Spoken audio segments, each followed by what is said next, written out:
Hey, welcome to this week's show. I'm your host, Brian Doty. We are in Erick, Oklahoma, home of Roger Miller. We're going to check out a couple of museums, get some history on the town. Then we're going to go outside of town here to my buddy Brian Austin's ranch. He's got a cool place. We're going to work cows. And later in the show, we've got the Western Wish segment. We're going to make a kid's wish come true. In this fast-paced world we live in, I like to take the road less traveled. I love small towns that haven't changed in years and ranchers set in their ways.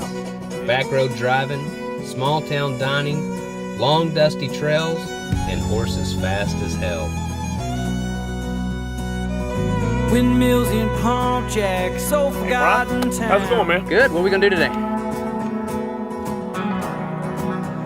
Like it? Load us devils, the stars light up the ground. Ladies and gentlemen, it is time for the final event. We're going to go out and try to get some Train hogs. whistle blowing, can't you hear that lonesome sound?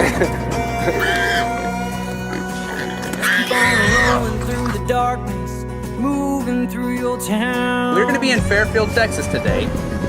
If you would like to help out another Wish kid, go to westernwishes.org. Oh, now drinking Old Crow whiskey don't mean that you can fly. You'll be higher than the mountains, might not touch the open sky. Keep on spinning around in circles. You back down on the ground. You back down. We're in Burnt Burnett, Texas. We call it an epidemic. Never know what you're gonna get. The cowboy way of life is still alive and well, and I want to take you along for the ride. Visiting small towns and ranches with some of the best people you can find. Now to me, this is country.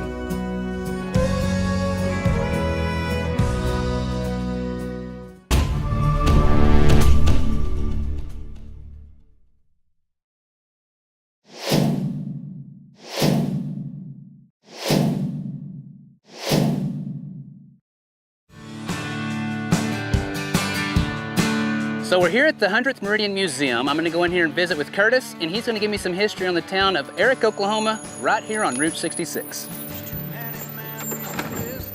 Hey Curtis, how's it going? Good, how are you doing today? Doing good. All right, great. You got some history for us. I want to see if we could get you to tell us some of it. I'll tell you a little bit about the 100th Meridian Museum. The 100th Meridian Museum got its name after the 100th Meridian. So that's the Texas and Oklahoma. Right, Texas-Oklahoma line's the 100th Meridian. It was measured 3 times. They finally come together on it about 1926 is where the line should be on it. Yeah. And this is some of the stuff that they used to find that, I guess, back then. This right here is the instrument they used. They had 3 towers. They triangulated off these 3 towers at night. That's pretty neat stuff. And then what we got here? Well, this is kind of an old Western theme. It tells about the trail riders and cattle ranchers. And like the sign says, 1860 to 1930. And shows some of the tools they used, and got an actual old 45 here in the holster. Got some old spurs up here. They're supposed to be pretty neat looking to some of the cowboys, they think. And the old picture back there, it kind of shows the branding and or the cattle drive, kind of how they went through that. Had a chuck wagon, and yeah, it's pretty neat stuff. And this building, what is this building? What was it originally? This building is originally a bank, and it was built in 1902, and in 1907 it was bricked. It's the First National Bank. But this is an old bank teller's booth. Now, Erick, Oklahoma is also known for Roger Miller. Roger Miller, Right. and you've got another Woolly. museum over here across the street. Right, and yes, got the Roger Miller Museum just across the street. Could you show us that as well? Sure. Awesome. Okay. Well, Curtis, we're here at the Roger Miller Museum, and you know it's kind of cool to have somebody that's made it, and to their hometown's always proud of that, who that person has become. So obviously we're here at the Roger Miller Museum, and what's cool though is you lived here when Roger was here and was getting things going. I think that's really cool. Yeah, Roger here was from Erick, Oklahoma, all right, and he born and raised here. A lot of tales and things that's been told about Roger from Erick, Oklahoma. He was just a real talented guy. There's a lot of his personal stuff in here, which amazes me. I mean, you expect to see pictures and stuff, accomplishments and things that they've done, but to see so much. His wife, Mary Miller, has donated a lot of this stuff to the museum. She wanted for us to have it because right here on Route 66, and us being a Roger Miller Museum, she thought that would be fitting to have a lot of his memorabilia in here. there's so many people that travels Route 66 just to travel the old Mother Road, you know. We get a lot of traffic just for that, you know. Well, people from all over the world, you know, come in and go through the museum. It's amazing as to how many people do stop. Yeah. And then to be a town, you know, with one stoplight and you know, we do get a lot of traffic on it. Well, Curtis, I really appreciate you taking the time, and I mean, both museums are really neat, and love the history. I mean, I wish we could almost do a whole show on all the history of it. But thank you for taking the time and showing us around. We appreciate it. My pleasure. Yeah, you bet. We got plenty more to go and see, and get out to the ranch and meet up with Brian. Right. Oh, don't be angry with me, darling, if I fail to understand all your little whims and wishes all the time. Oh, just remember that I'm dumb, I guess, like any foolish man. And my head stays sort of foggy, 'cause you're mine. Oh, I recall. Well, we want to welcome you to Erick, Oklahoma, the redneck capital of the world. Would you believe where you can see rednecks work and play in their own environment? Insanity at its finest right here at the world-class, world-famous Sand Hills Curiosity Shop, where there are no rules or regulations and nothing is illegal. So, what are you doing here? How are you? I'm Brian. Brian, my goodness sakes alive, what an honor to meet you. What a beautiful hat you've got on. Thank you, I appreciate it. Is there any hair under that head? There is. I see you collect a few signs. Well, Brian, I'm not a collector. I'm just a pack rat. Pack rat of good items. Hey, I've got the savvy. I know how to do it. Going through St. Louis, Joplin, Missouri, and Oklahoma City. She's mighty pretty, you'll see. Amarillo, and Gallup, New Mexico. And nobody can believe it, but I can do what I do half inebriated.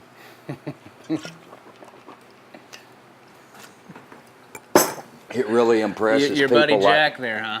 Yeah, it impresses people like Dean Martin. Of course, he's dead now. So, what are you doing, Brian, out in the redneck capital of the world? Well, we just wanted to come through and see what Erick had to offer. And well, my goodness sakes alive. What'd you do, just throw a dart? We just threw a dart, and it landed here. We're going to go out and meet up with a buddy of mine, Brian Austin, here. And oh, hell. Hey, Brian's got it going, baby. Yeah. But now that time has turned the pages, it's the sweetest joke I know. Now I have you here forever. Now I have you here forever. Now I have you here forever by my side.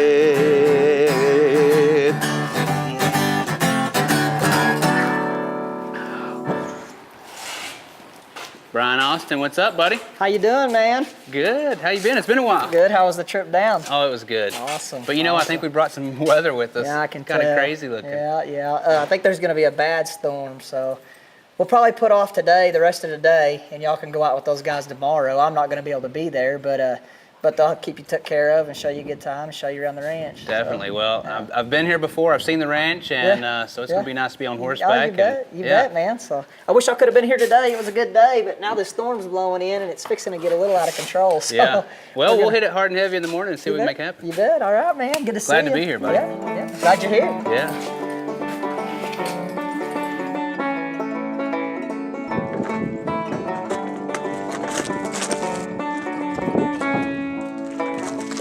Double shifts ain't much fun, but I'm a money-hungry son of a gun. It ain't no easy living off the land, but God bless me with the two strong hands. I know to be no big dreams, just got a family that depends on me, and I won't let them down with certainty. But every once in a while I like to have a good time. Every once in a while I need to just unwind. I need a little time on the bottle, time for myself, tired of only living for everybody else. I need a hill country groove, anything to take away these working man blues. I need a time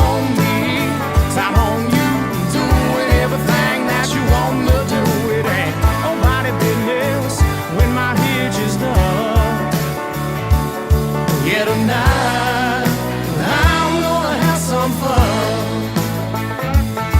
And tonight I'm gonna come undone.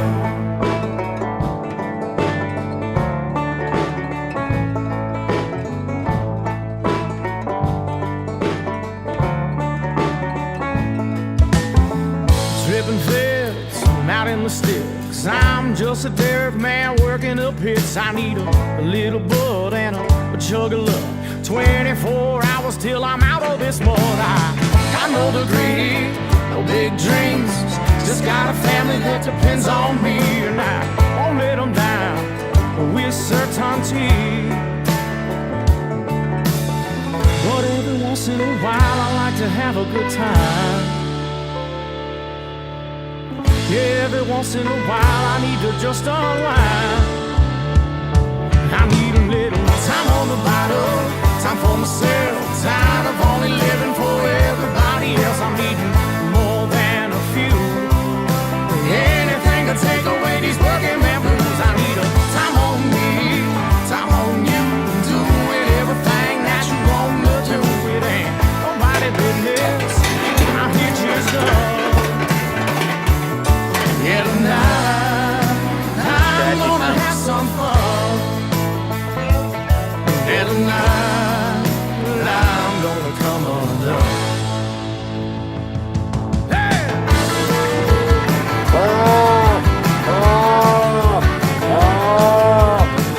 You said Brian.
Well, glad I got to be part of the brand, and I know we missed the first couple of days, but it turned out to be pretty good. Yeah. We got in on a little action. Yeah, it went pretty smooth. We missed about 25 pairs the first day because the fog was so bad, but we ended up going back and getting them this morning, so we got them out of the way. Right on. Yeah. So what are we fixing to do now? Man, I like team roping, but I really like cutting, so that's kind of what I do. And something I've never done. Yeah, so it's first time for everything, man. So you're gonna show us how it's done? And yeah, I'll get on him and pull around on him a little bit first, and then we'll get you up there, and you can try it out. See how it does. Get your feet wet. Yeah, all right. I watch that water level rising. It looks like that I'm jumping in. Now you know it's in the nature. Maybe just watch me roll. I feel like I'm going crazy, and I feel like I'm losing control. You win sometime, you lose some, baby. That's the way that it goes. Well, I never been much of a gambler, but I got dice in hand ready to throw. There you go. Kick him. There you go.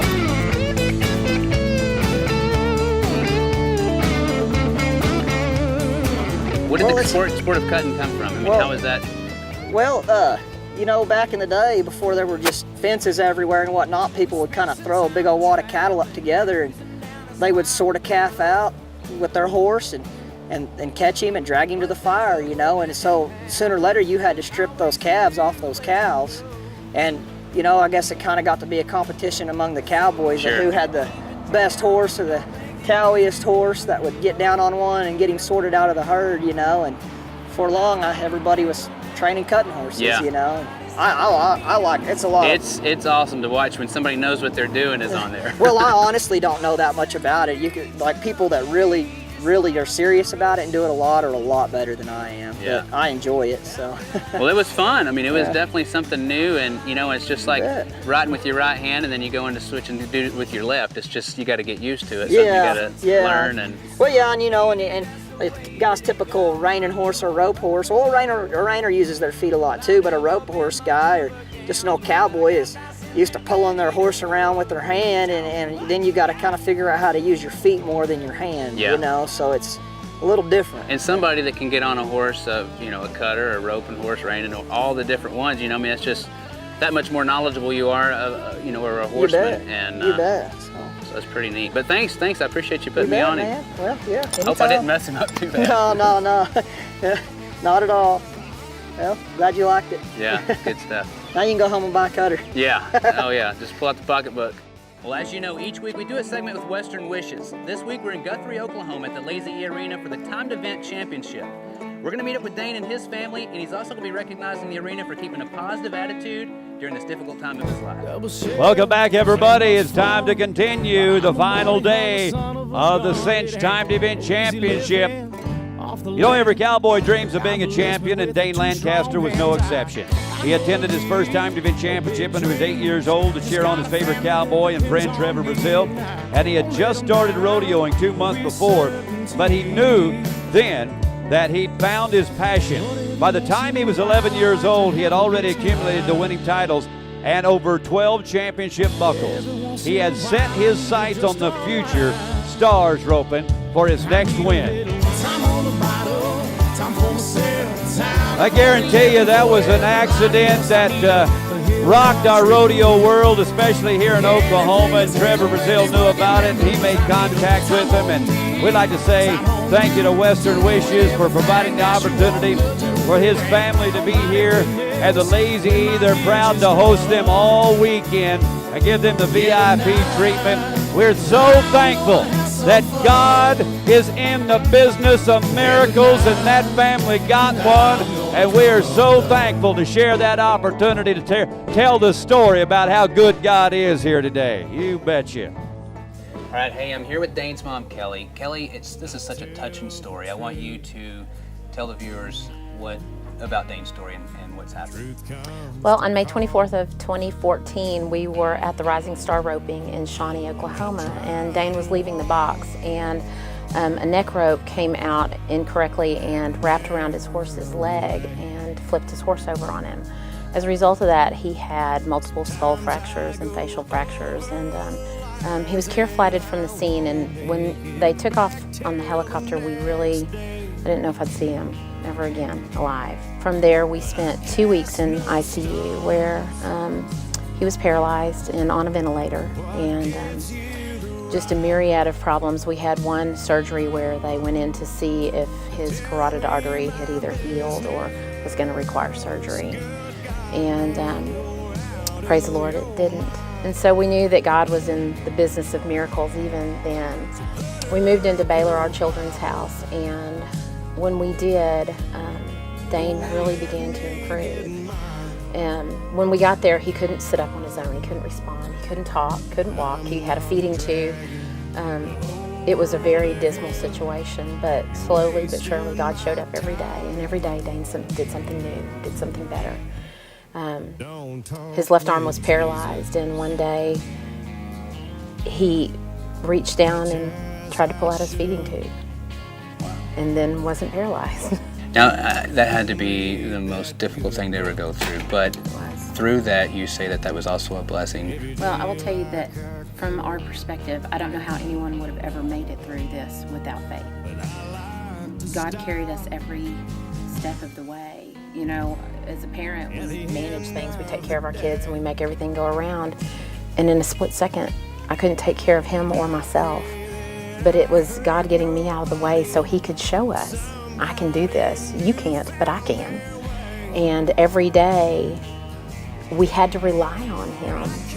And I know it's going to be awesome to tell the story because of it just being a miracle. And how was it to go out to be recognized for what he's done and accomplished here at the Lazy E Arena? It's a blessing. You know, it's a very humbling place to be when you meet hundreds of people who have prayed for your child that didn't even know you, and that know this child for his strength and his passion for what he does, you know, but see the hand of God in it all. And, you know, it's a blessing to be able to see all of those people who invested in your child, and that you know that there really are good and great people in the world that will sacrifice for someone they don't even know.